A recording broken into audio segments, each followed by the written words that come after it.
नमस्कार मेरे साथियों। तो आज मैं बड़ी बेहतरीन ढंग से आपके सभ्यता और संस्कृति के बारे में बताने की कोशिश कर रहा हूं, ताकि अपने सभ्यता और संस्कृति और पुरखों का इतिहास आपको मालूम हो सके, जान सके कि आपके पुरखों ने कैसा इतिहास पैदा किया है, आप सबों के लिए कैसा इतिहास को जन्म दिया है। वो इतिहास आपको ही डसने का काम कर रहा है। सोचिए कैसा इतिहास को जन्म दिया, जिस इतिहास के माध्यम से आपको एक दूसरे में सामंजस्य स्थापित करने में बहुत कष्ट होता है ना? क्यों होता है? अगले का किया हुआ कर्म आने वाले पीढ़ी को भुगतना पड़ता है। ये ख्याल कर लीजिए।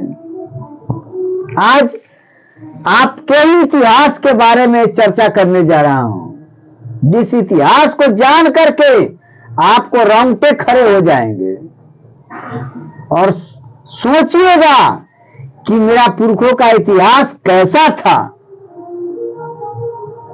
एक बहुत बड़ी घटना, बहुत बड़ी विवादास्पद विचारों को जो आपके पुरखों ने दिया है, और जो घटना घटी है और आज तक चली आ रही है यह प्रथा, इस प्रथा को जन्म किसने दिया, इसको जानना जरूरी है, ताकि आपके पुरखों के वास्तविक चरित्र को समझने में कोई तरह का दिक्कत नहीं होगा ना। है? देखिए, बहुत दिन पहले इतिहास इसका साक्षी है, और इसका साक्ष्य मेरे पास है। एक ब्रेस्ट टेक्स्ट था। ब्रेस्ट टेक्स्ट मतलब छाती। ब्रेस्ट टेक्स्ट मतलब छाती। समझिए ब्रेस्ट टेक्स्ट क्या होता है। ब्रेस्ट टेक्स्ट क्या होता है, इसको जानना जरूरी है, बहुत जानना जरूरी है। 18वीं और 19वीं सदी का दौर था। 18वीं और 19वीं सदी का दौर था। ध्यान दीजिए बात को, मैं क्या बोल रहा हूं। ब्रेस्ट टेक्स्ट क्या है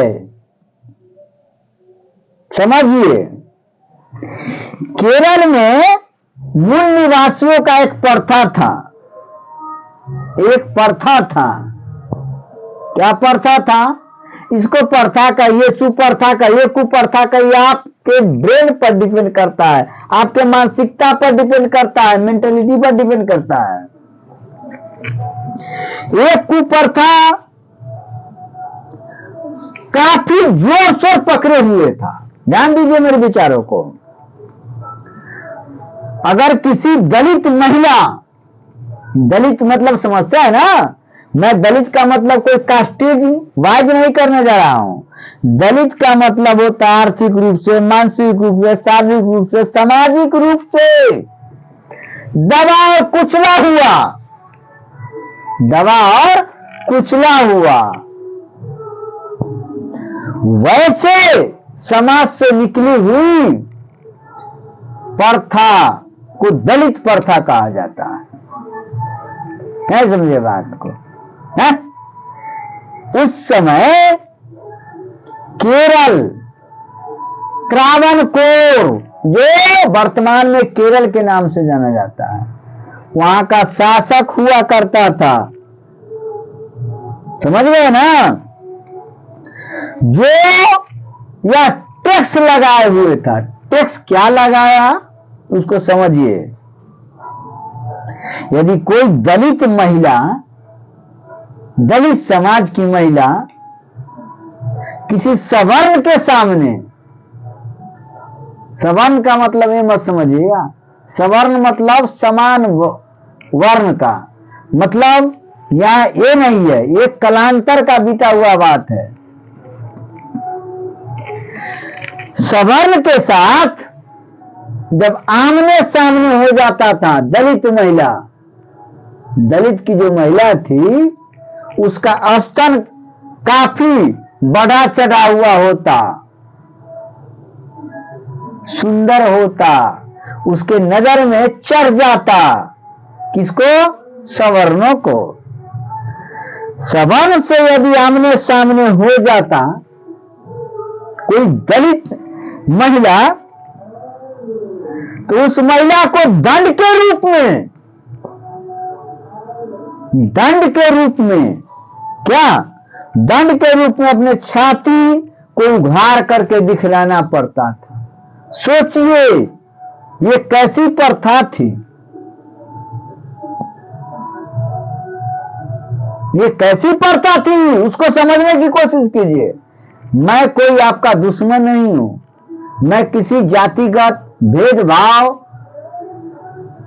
के रूप में अपने विचारों को व्यक्त नहीं कर रहा हूं, मैं आपके इतिहासों को आपके सामने रख रहा हूं। समझिए इस बात को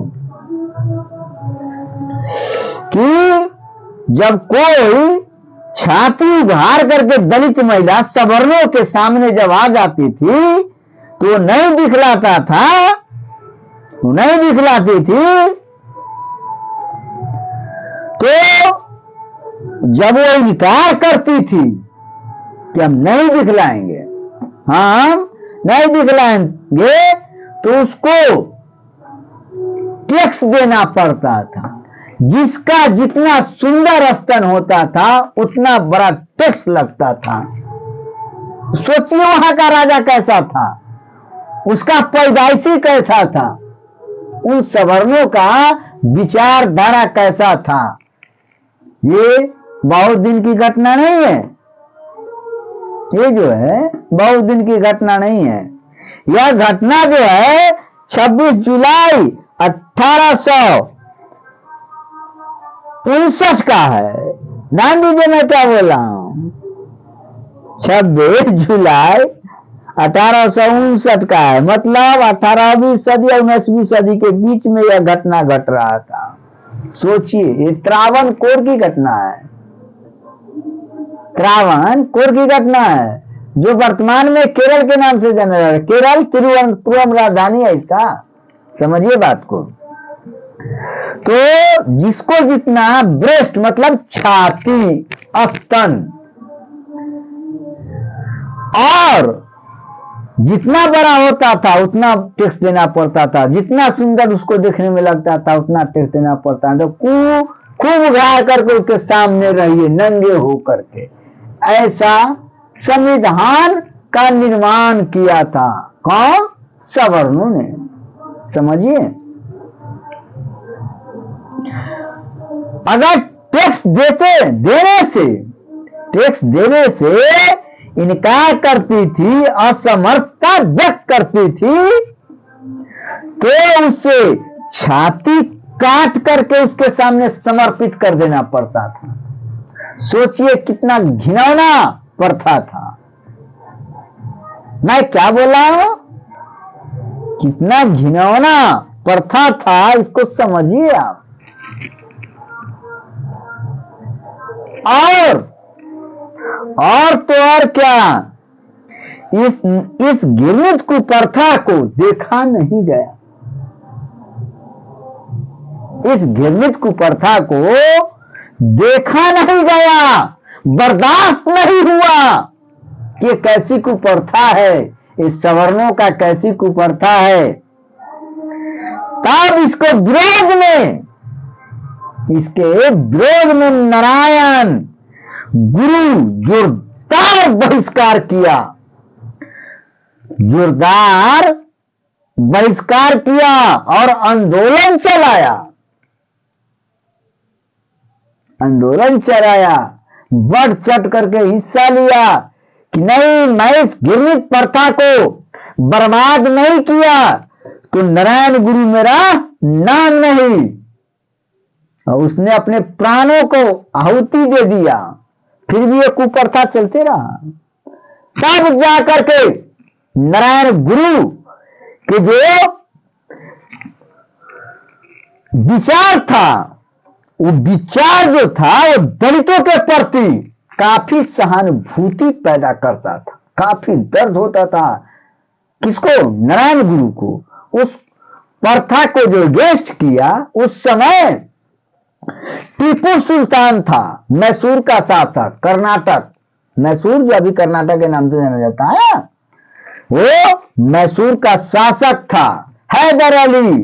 टीपू सुल्तान जो था वो हैदर अली का बेटा था। हैदर अली महान पराक्रमी था, उसका बेटा टीपू सुल्तान था। समझिए मैं क्या बोल रहा हूं। नारायण गुरु के आंदोलन से प्रभावित होकर टीपू सुल्तान को अपना चेला बनाया था। कौन? नारायण गुरु। और कहा कि मेरा जो विचार है, मैं जिस सिद्धांत से चल रहा हूं, गरीबों दलितों को उत्थान के लिए जो मैं अपने जीवन को न्यौछावर कर रहा हूं, इसका सही रूप और सही अर्थ तुम देना। इसका भार मैं तुमको समर्पित कर रहा हूं, तुम इसको आगे लेकर के चलो। तब नारायण गुरु जो था वो टीपू सुल्तान को समर्पित कर दिया। वो पिछले इतिहास को जाना, सोचा समझा, हर स्त्री पे जाकर के आओ भाव लिया, और उसको इतना दर्द हुआ, इतना कष्ट हुआ, इतना ज्वाला भर का क्रांतिकारी विचारधारा उसके दिलो दिमाग में भरा नहीं। तब जाकर के टीपू सुल्तान ने इस प्रथा को इस तरह जोर शोर से प्रचार किया, और उस पर गहन अध्ययन करने के पश्चात उसको बहिष्कार किया, और जितना इसका अनुयायी था सबको कत्लेआम कर दिया, सबको कत्लेआम कर दिया था टीपू सुल्तान। सोचिए एक कैसी घिनौनी प्रथा थी। ये प्रथा का जन्मदाता कौन था? ब्राह्मणवादी, सामंतवादी आर्यों का मुख्य प्लान था, जो कालांतर में ब्राह्मणवादी सामंतवादी में इसको आगे की ओर बढ़ा रहा था। टीपू सुल्तान यदि नहीं होता तो ये प्रथा आज तक भी चली आ रही होती। आप कहते हैं ये ब्राह्मणवादी को ढोकर के चलो, ये ब्राह्मणवादी है, ये सामंतवादी है। इसको समझिए,